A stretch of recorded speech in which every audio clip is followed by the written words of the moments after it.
हनुमान जी यानी चमत्कार का दूसरा नाम। पौराणिक काल से बजरंगबली का नाम चमत्कारों से जुड़ा है।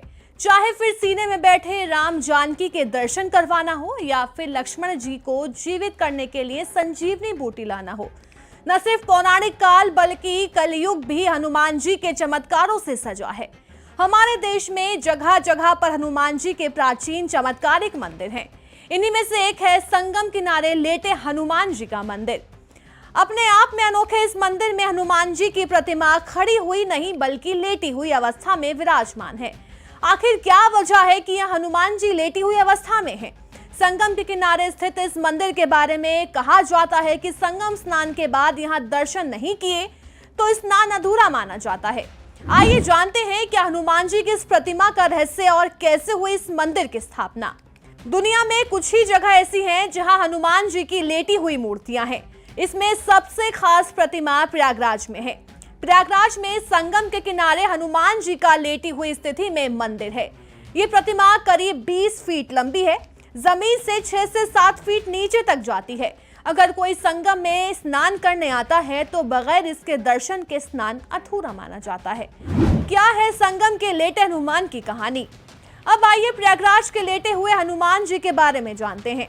पौराणिक कथाओं के मुताबिक लंका पर जीत हासिल करने के बाद जब हनुमान जी थक गए थे तो सीता जी के कहने पर प्रयागराज में यही संगम किनारे आकर आराम किया।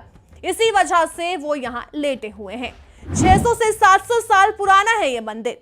इस मंदिर को लेटे हुए हनुमान मंदिर या श्री बड़े हनुमान जी मंदिर के नाम से जाना जाता है। ये मंदिर कम से कम 600 से 700 साल पुराना माना जाता है। इस मूर्ति के बारे में कहा जाता है कि उनके बाएं पैर के नीचे कामदा देवी और दाएं पैर के नीचे अहिरावण दबा है। हनुमान जी के दाएं हाथ में राम लक्ष्मण और बाएं हाथ में गदा है। कई नाम इन हनुमान जी के। ये कहा जाता है कि संत समर्थ गुरु रामदास जी ने यहाँ भगवान हनुमान की मूर्ति स्थापित की थी। कुछ कहते हैं कि ये काम एक व्यापारी ने किया। संगम नगरी में इन्हें बड़े हनुमान जी, किले वाले हनुमान जी, लेटे हनुमान जी और बांध वाले हनुमान जी के नाम से भी जाना जाता है। इस मूर्ति की एक कहानी और है। बताते हैं कि कन्नौज के राजा के कोई संतान नहीं थी। उनके गुरु ने उपाय के रूप में बताया, हनुमान जी की ऐसी प्रति का निर्माण करवाइए जो राम लक्ष्मण को नाग पाश से छुड़ाने के लिए पाताल में गए थे। हनुमान जी का ये विग्रह विंध्याचल पर्वत से बनवा कर लाया जाना चाहिए। कन्नौज के राजा ने ऐसा ही किया।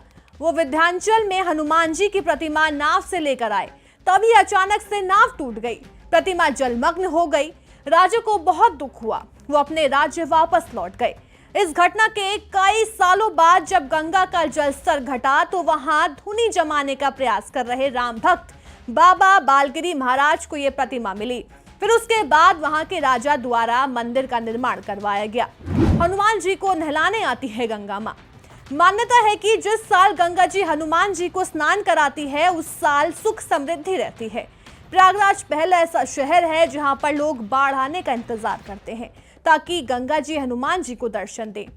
जैसे ही मंदिर में मां गंगा का पानी प्रवेश हुआ, विधि विधान के साथ यहां मां गंगा की पूजा की गई और आरती करते हुए मां गंगा के जयकारे गूंजने लगे।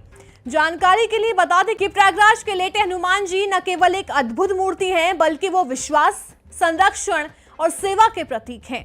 वो हमें सिखाते हैं कि अपार शक्ति के साथ विनम्रता भी जरूरी है। उनकी ये मुद्रा भले ही विश्राम की हो पर इसके पीछे सच्चे सेवक का सतत जागरण हो, हर भक्त की रक्षा के लिए सदैव सजग रहता है।